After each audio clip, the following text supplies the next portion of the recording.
What's going on, YouTube? It's Mr. Ferguson here once again. Hope you guys are having an awesome day today. Welcome back to Central North Carolina for another video. Rocking the old military 1980s looking mustache now. I don't know why, just something different. So anyways, thank you for tuning in. Today, guys, we're just going to kind of be here in my lawn. We will take you back for another update of the project lawn.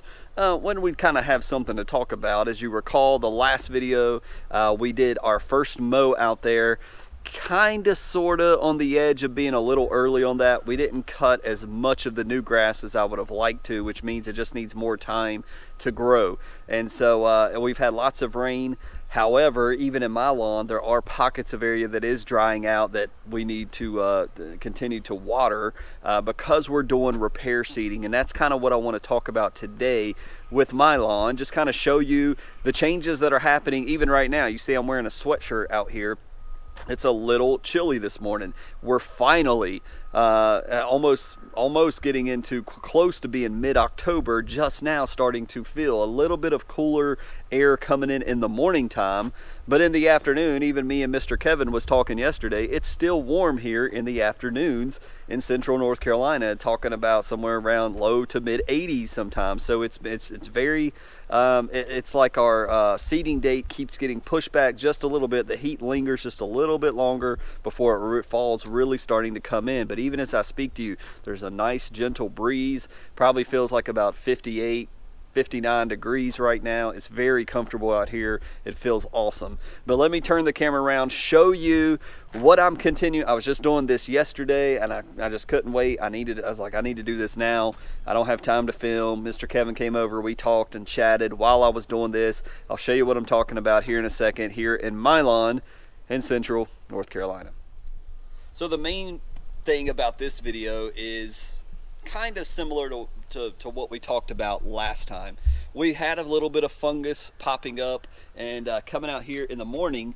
I've had to do a lot of repair seeding, and we're going to talk about that. But just to catch up folks who may not have seen, the last couple videos, we redid, this is the last time I'm going to retell the whole thing, but as a test, we seeded early. We seeded at the end of August. It was way too early. I knew it was way too early, but I was thinking, hey, let's see what happens when we seed way too early. Will it come up? And obviously it was a bad idea, but we tested it, and it was exactly as you would think. We needed to wait until ground temperatures dropped, and so a lot of that seed just kind of sat there. Some of it came up, some of it germinated, and even we talked about down here by the shed, it germinated almost all of that seed. But since then, with all of the rain, we've just had inches and inches of rain. A tropical storm Debbie came through, then we had Helene pop through. We've had just rainstorms come through, just constant rain. A lot of water has washed through the backyard here, and a lot of the seed that we had planted, some of it got washed out. We've reseeded, and so we're reseeding again. That's what I was doing yesterday. And so the story here is we seeded too early, we did not aerate, and so we did all these things on purpose. I've grown grass many times, guys, so please, for those that are just now checking out, I know how to properly do it. We did that at the project lawn. But as testing and as a YouTuber, I like to show you, hey, don't do it too early. Look what happened to me. Don't skip out on the aeration. It can be a little more difficult when you don't turn the dirt over and you just put seed on top of the ground. So I wanted to see that, experience it, and yes, it is as frustrating as I remember it being, and I regret my decision.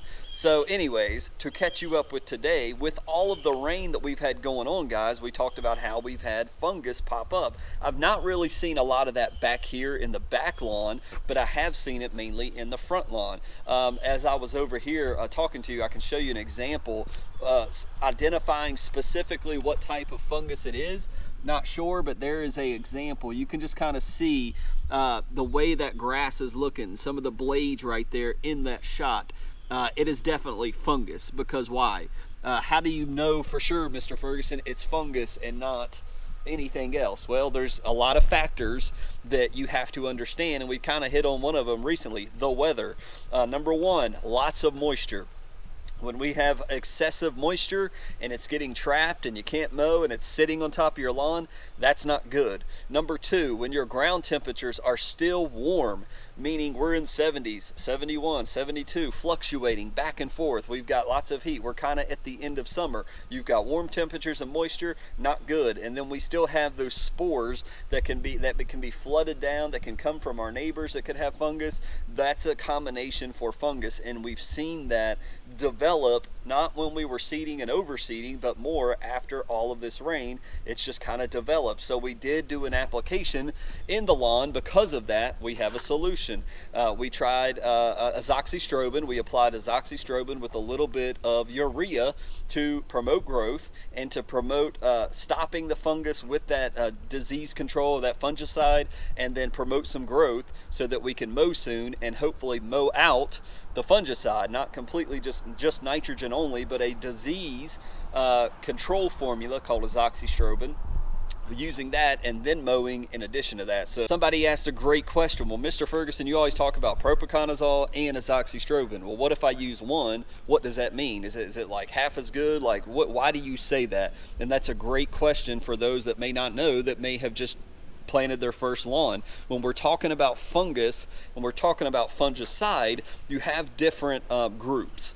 And so you have different groups of fungus in your lawn as well. Well, if you can't properly identify, I know that I have this fungus in my lawn right now. Well, you can look that up, see what fungicide will treat that and apply it. That's easy, right? But we don't always know how to properly identify what fungus we may be looking at in our yard. So the broad spectrum of fungicides, there's two that kind of covers a large number of fungus in our lawn, and that's azoxystrobin and propiconazole. One covers one group of funguses, one covers and will heal another group. So when you do both of these fungicides together and apply it to your lawn, more than likely you are going to stop whatever fungus you're seeing in your lawn. It's not 100% guaranteed, but more than likely. And so that's why we say use both if at all possible. So lastly, I want to jump into repair seeding. Guys, I was telling Mr. Kevin, I have repair seeded, I feel like, more than any other year, the same areas, this being one of them. Now this one is looking actually the best I've seen it so far, but when we continuously keep getting rain, it gets more and more difficult. It feels like it either is killing some of the baby grass, or now with fungus, that could be what's coming in with all the water and causing issues as well. There's baby grass all in this shot. I don't know if you can see it, but I'm not touching this. I'm just letting it go. But in other areas, I've shared with you and showed you in the last video, my lawn is just a mess. It really is. We've got bare spots like this, but as you see, there's baby grass popping up all over in here. You can see right there. So it's like it's finally, my last repair seeding has actually taken now. You can still see seed on the ground there in those areas, but you see the baby grass. And so even it's just out of frustration the other night, I just took a bag of seed walking up here and I'm just chucking seed out all over the place.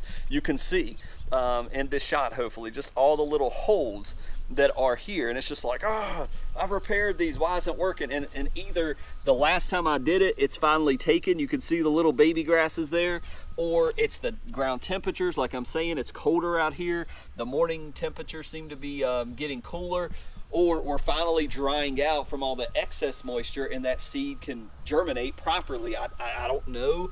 I think it's factors that you guys have expressed the same thing I'm seeing. But I've already taken the garden weasel to all of these sections, put seed down, garden weasel, put seed on top of it, water it, and then excess water comes and it feels like it drowns the seed, does something to it, water sits on top of it, kills it, drowns it, I don't know. But it's good to see out here this morning that I'm seeing more little baby grasses come up, like right there. I'm seeing seed, but I'm also seeing baby grass come up, even on the surface. Some of this I just came out the other night, was just throwing seed on the ground. So crazy, this is already germinated. It's been like 2.5 days. Last night, I wanted to show you this. This area does seem to be slowly coming in right here. I've redid all of this as far as repair seeding, and it looks like most of that seed that I did a couple days ago is taking. I see baby grass all over here, but just like you guys, it makes me feel better. You guys are reporting the same thing. Same thing, Mr. Ferguson, all this rain.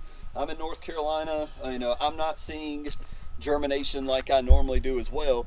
And I think if I would have done like we did at the project lawn and done an aeration, I don't think this would be as bad.